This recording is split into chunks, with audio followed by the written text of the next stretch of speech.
नमस्कार दोस्तों। भारत एक लोकतांत्रिक देश है। भारत में यहाँ हिंदू, मुस्लिम, सिख, ईसाई सबको रहने की अनुमति है।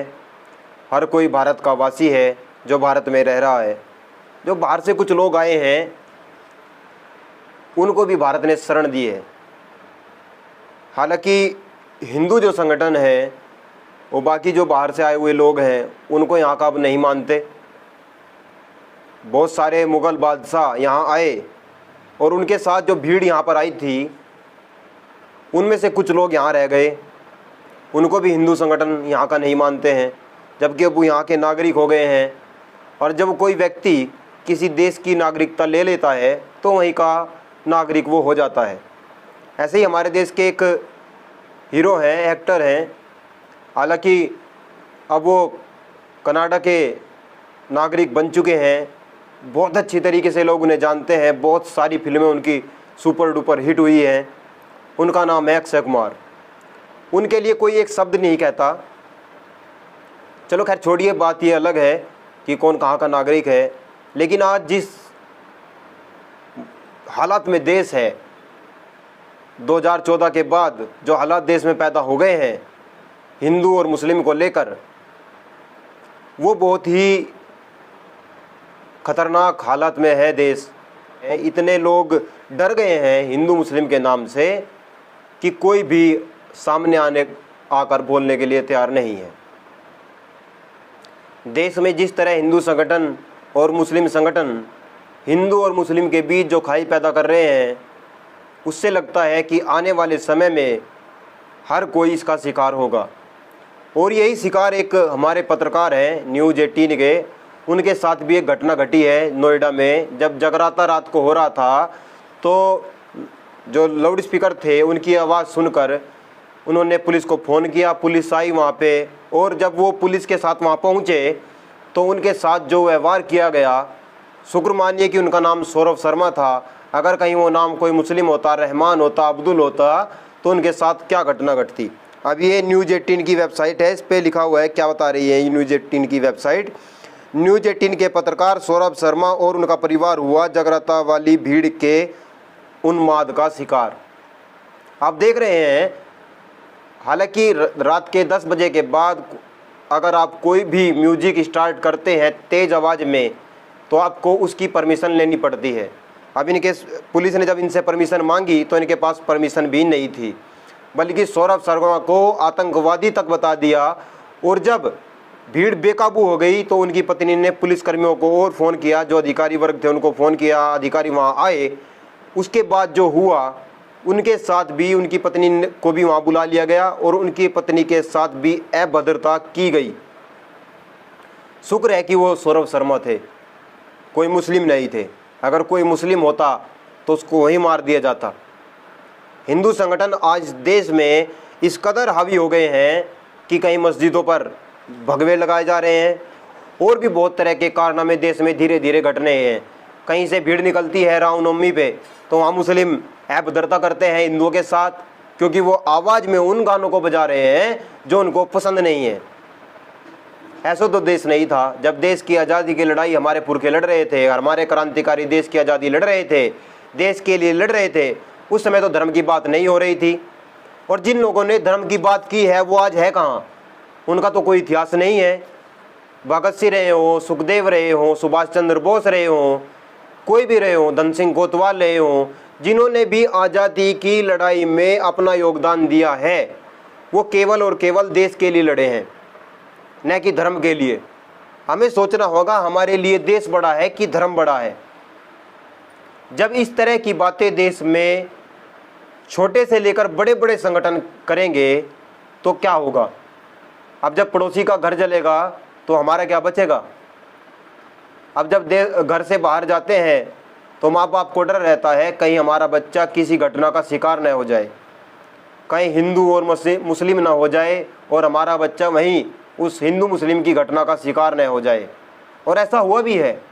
2013 में आपने देखा होगा किस तरह की एक घटना घटी और किस तरह उसे एक कम्युनिटी के सर पर थोप दिया गया, किस तरह उसको हिंदू वर्सेस मुस्लिम कर दिया गया और उसका फ़ायदा किसको हुआ। जब 2014 में लोकसभा के चुनाव हुए, उसके बाद उस जो हिंदू मुस्लिम हुई थी उसका फ़ायदा किसको हुआ और आज तक उस चीज़ का फ़ायदा कौन उठा रहा है। 5 साल के बाद भी जब 2017 में चुनाव हुए उस समय भी और 2022 में भी उसी 2013 के झगड़े का जिक्र किया गया, जबकि वो बहुत पुरानी है। उन चीज़ों को याद करके वो जो परिवार बिखरे हैं, वो जो परिवार टूटे हैं, उनके जख्मों पर फिर से नमक लगाने का काम किया गया।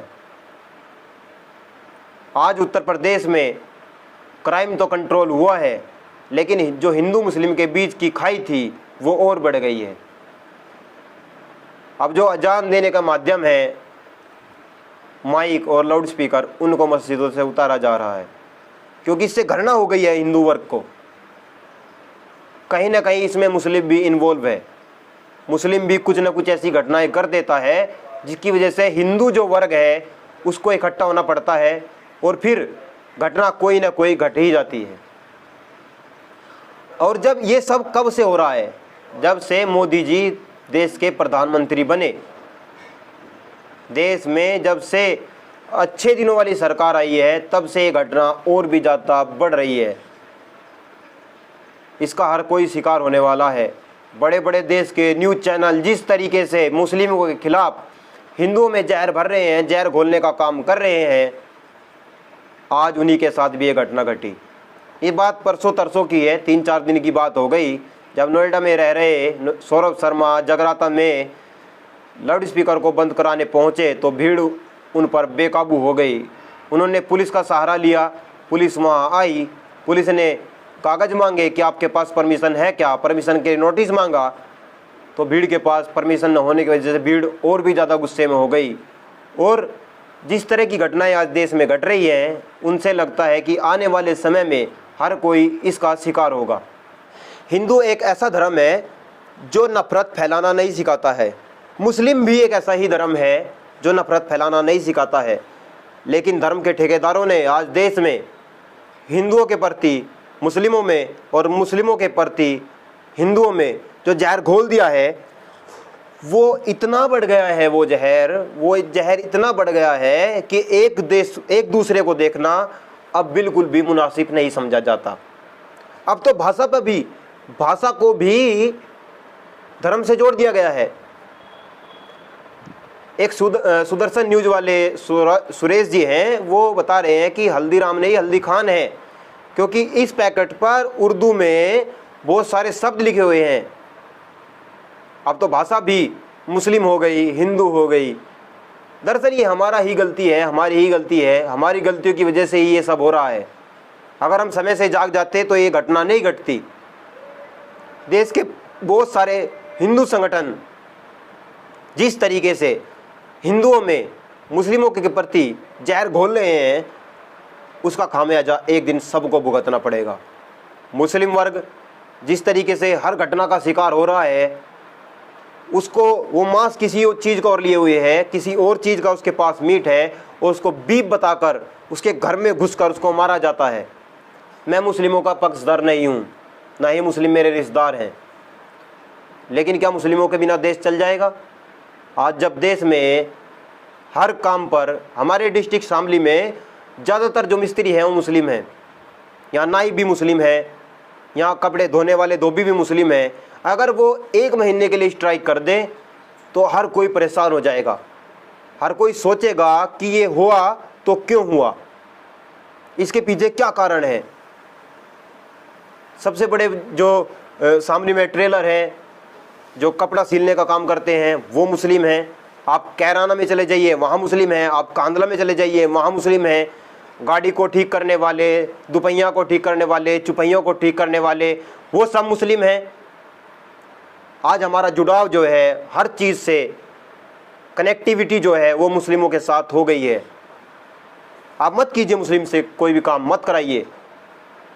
अगर आप रास्ते में आपका एक्सीडेंट हो जाता है और आप कट्टर हिंदुवादी हैं, एक बात है, अगर आप हिंदू हैं तो आप कट्टर नहीं हैं, अगर आप कट्टर है तो आप हिंदू नहीं हैं, और आप हिंदू हैं तो आप कट्टर नहीं हैं। ये रियलिटी है। अगर आप मुस्लिम हैं तो आप कट्टर नहीं हो सकते, अगर आप कट्टर हैं तो आप मुस्लिम नहीं हो सकते। क्योंकि धर्म ये सिखाता ही नहीं है। जब हम इतिहास में जाते हैं, जब हम भूतकाल में जाते हैं, तो कुछ और ही पढ़ने को मिलता है। वहाँ हिंदू मुस्लिम की बात नहीं मिलती।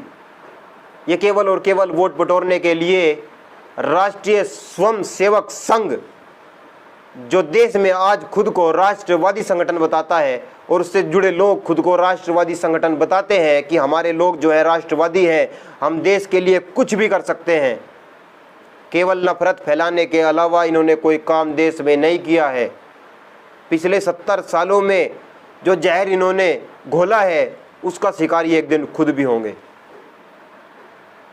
और देश में जो घटनाएं आज घट रही हैं, उनसे हर कोई जानता है। सोशल मीडिया पर जिस तरीके से पुरानी घटनाओं को उठाकर नई बनाकर भेजा जाता है, उसका भी हर किसी को शिकार होना है। आज देश में, हमारा देश ऐसा नहीं था। भारत देश धर्मनिरपेक्ष देश है। भारत देश हर किसी को रहने की आज़ादी देने वाला देश है। और जब ये आज़ादी ख़त्म हो जाएगी तो क्या होगा? आप भी कमेंट सेक्शन में ज़रूर बताइएगा। आने वाले समय में आने वाला जो दौर है वो कितना भयभीत होने वाला है, कितना खतरनाक होने वाला है। अगर आप हमारे चैनल पर नए हैं तो चैनल को सब्सक्राइब करें, फेसबुक पर पेज को फॉलो करें। धन्यवाद।